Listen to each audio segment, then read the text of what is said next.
Hello everyone, welcome back to our channel. Today in this quick video, I will be walking you through how to add follow button on Facebook. Ever wondered how to add a follow button on Facebook?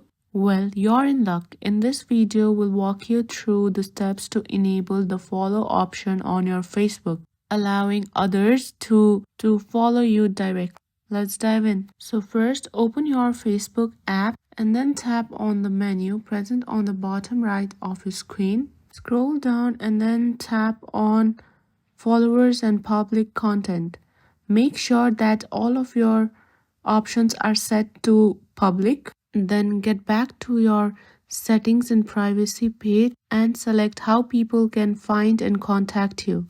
Here, set the option to friends of friends for who can send you friend requests. After that, go to your profile, then tap on the three dotted like icon, which will direct you to the profile settings page. Here, select view as. As you can see, now you have successfully added a follow button on your Facebook account. I hope you found this video useful. Please don't forget to like, share and subscribe our YouTube channel and also drop a comment down below.